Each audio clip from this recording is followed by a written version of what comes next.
So I know you all feel me because we've all been there. You're online buying singles and you're just shy of free shipping. It's going to cost you 99 cents to ship, but if you add just a little more cheap product to your cart, you actually end up saving money. So in today's video, I'm going over my top picks for Majestics you should pick up for free. A huge shout out to our channel members for supporting what we do here. If you want to get involved with the channel and the Dice Commando community, please consider joining as a channel member. Remember, these videos are only possible with your support. You can show that support with a like, a subscribe, and by leaving us a comment and sharing your feedback. Community first, and go Commando.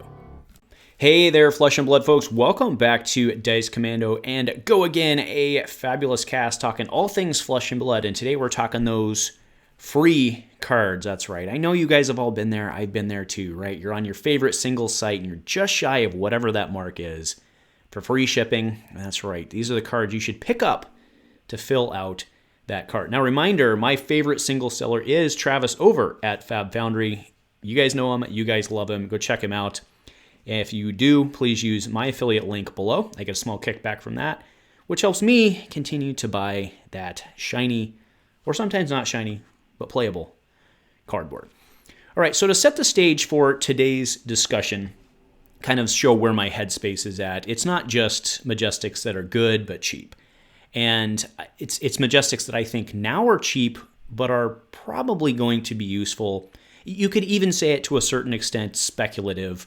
That said, I'm not saying you should go spec on these cards because there's just so many of them at a cheap level. And like, what are you going to do?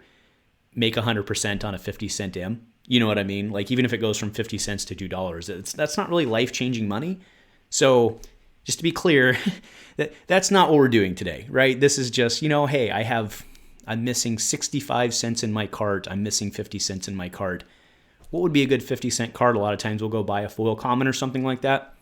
But instead, I want to bring our heads to something like Cleave, right? So, and we'll actually do these first two together. So Cleave and Spill Blood. The Cleave is currently 50 cents as of the time I snapshotted that. Spill Blood is 91 cents, so a little on the higher side there for what we're going for on Spill Blood. But let me just say this hat right here, I will be shocked, and there's no way to prove it. You can't get it, so I can say it. I will eat this hat if we don't get a playable axe at some point in the history of Flesh and Blood. So on my deathbed, if we don't have a playable axe, well, we'll eat the hat. Maybe I'll die first. I don't know. Either way, that's an awful dark joke, so somewhat apologies there. But you guys get my point, right? At some point in this game, it certainly wasn't the Merciful Battle Axe, but at some point in this game, we're going to have a playable axe of some sort. Cleave is stupid good. It is stupid good. 1 for 4? Yes, please. And Spill Blood, given Dominate, Boltyn Axes it's not super competitive, but it was a Blitz deck that I played for a while. It works, right? If you don't have those cards, pick them up, right? For free. Cost you 50 cents. Cleave is going to be good. 1 for 4? Yes, please. Absolutely.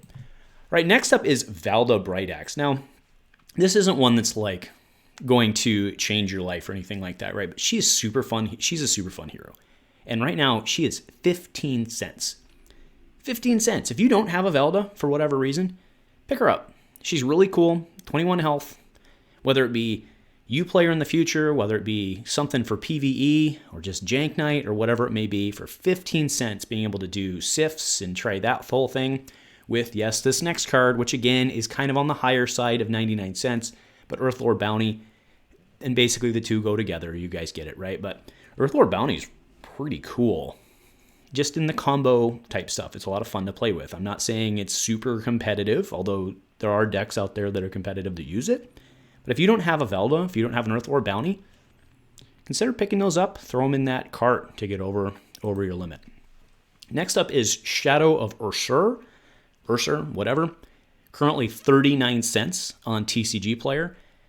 If we will eventually see another Shadow Runeblade, and this card is really good, assuming of course the Shadow Runeblade deals with the Banish Zone, but doesn't that kind of invalidate everything out there, right? The whole point of bringing back a Shadow Runeblade is so all those cards become playable again. That's kind of what the cards for the most part do. I would imagine the next Shadow Runeblade will do something with the Banish Zone, and Shadow of Ursur is really good for 39 cents. Pick that up, because if Chane V2 Rev 2 Releases in the future. You'd be glad you had this card. All right, Fire Breathing is one I was blown away when I looked this card up. It was on my list. I looked it up and it's 24 cents and it blows me away. Right now, it's no Exude Confidence. It's not. But you can pummel this thing, although pummel kind of takes away the payment. But there's some pretty cool Fire Breathing builds out there, right, where you actually stack your E-Pots, your energy potions, and then you get your Fire Breathing and you just go over the top. And that's a lot of damage that they didn't expect. And, you know, if you throw it out there, it's kind of the Exude thing, right? You throw it out there and they have to overblock and then you don't necessarily use it. And you come, I mean, at some point they either do or if they overblock, you just move on, go into your next turn. If they underblock, you hit them for a bunch. 24 cents. 24 cents. Really no reason not to have a couple of those just laying around in case something ever comes up. All right, Phantasmaclasm, currently sitting at 67 cents. This card's really good. Right? Prism went away. Dramai doesn't really use it. But at some point, this card seems pretty good to me. Again, sitting around for the future for 67 cents, being able to go in their hand, potentially fish out their big boy that they're going to use as a popper, and then come back. Right now, sure, Luminaris is gone, and hopefully we don't ever get something like Luminaris. But still, being able to go in, at least have like the knowledge and fix for 67 cents, having those sitting around in your BCW box, seems decent. Right, Alpha Rampage at 40 cents. Now, the reason this one's so low is because, A, it's been out forever. Rhinar wasn't super popular, and then we also got it in the 2-player set. So it makes sense for it to be where it is. But again, if it's one of those that you don't have, and you ever have inklings of playing Rhinar, right? This isn't for everyone, right? But if you ever have inklings of playing Rhinar, 40 cents seems pretty good for that, because that card's pretty good. Although, to be fair, a lot of the Rhinar lists lately I've seen are not running this one, which is interesting. I should say not all of them are. Some of them certainly are, because it's a good card. Right, Bingo at 25 cents. This was a very popular card coming out of spoiler season in Everfest, being the 1/5 with the options on hit. At 25 cents, it's a 1/5 now, and it also blocks for 3. Now, to be clear here, a lot of like the Ira decks where they're looking for that 1/5 type follow-up, like the, you know, obviously Blitz for Ira, looking for the 1/5, the 1/5 with the 3 block. They also do want combos, so they can work with Flick Flack. So this doesn't necessarily fit into that. But this being a 1/5 with 3 block with the option that it makes your opponent do a thing is still pretty good. It's still pretty good. All right, Buckle. So Buckle, this, yes, on the higher end, it's still a new card, and I do expect this one to come down. So again, like, not saying spec on this one, right? But as this is one to watch, it's a bad Tear Asunder, right? Because obviously getting in the hand is way better than blowing up equipment. But Buckle does the same functional thing, right? It lets you swing Anathos for 7 with Dominate. It lets you do stuff to equipment. Seems pretty good. Sure, it's no Tear Asunder, but it's kind of a Tear Asunder, right? So keep a watch on this. Dollar's a little high for the get you over the edge on the cart type of deal. But Buckle is something that I think's a little underrated right now. I guess Tear Asunder is only a couple bucks too, or as well. But having Buckle in there, again, if you're a Guardian player, you don't have a full set of Buckles, watch it. If it goes to the point where you can fill out your cart, grab that sucker.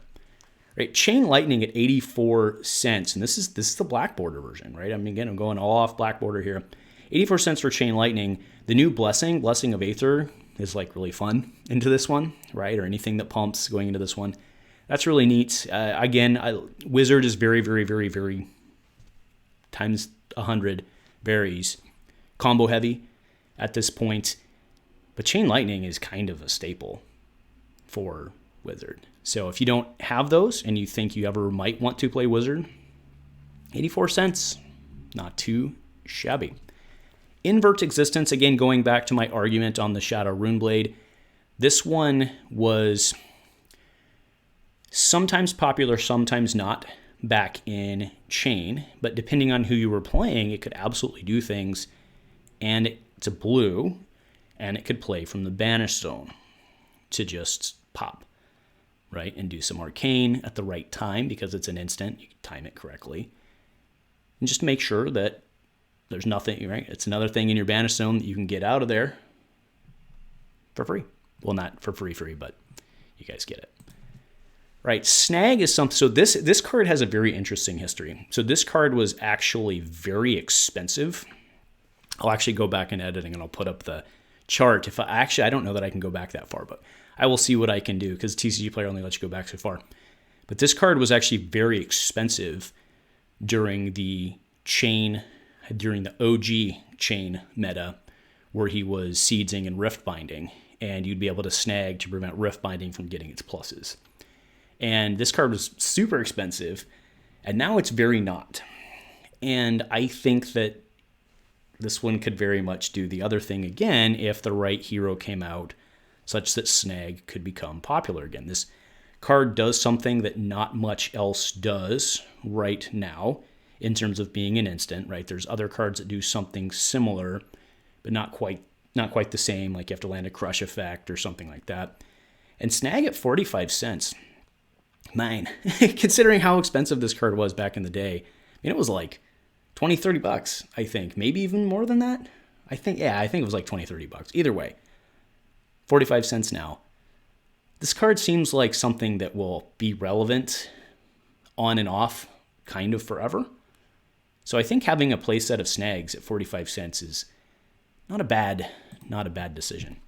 All right, Sting of Sorcery. So I understand why this card, again, this cast is not questioning why the cards are where they are. It's not questioning market. It's not questioning card value, anything like that. Sting of Sorcery, I absolutely understand why it is where it is. But this card also is something that I think will just every now and then maybe make its way into like a championship deck.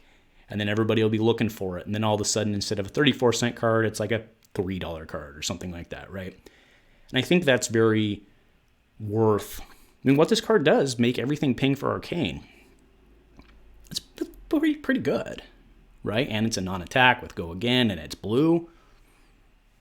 34 cents for a playset. Well, not for a play, but 34 cents for this. That's worth maybe getting a playset before it costs you more. So those are just, I don't know, just a fun little cast kind of going through and looking at some cheap stuff that you might be able to pick up that, sure, maybe it sits in your BCW box for a while. And like I said, if you have the opportunity to pick it up for free, I don't think you're going to regret it. Choosing between that or maybe a foil common, sure, maybe you have to make that decision if it's the last one you need for your deck. But sometimes you can get these for really cheap. I mean, something like the snag one, like 30-some cents for snag. Seems reasonable. And again, I want to be clear here. I'm not saying go spec on this stuff. No buyouts. That's not where I'm going with this. But, 34 cents for free. Seems worth a look. So, anyway, let me know in the comments below what other cards you think might be worth it. I kind of, went through like everything that was $1 or less and picked some of my favorites, but I'm curious to know what your favorites are. So let me know in the comments below, and if you made it this far, give me a Valda in the comments. Nothing else, folks. Thank you for watching. Always go Commando.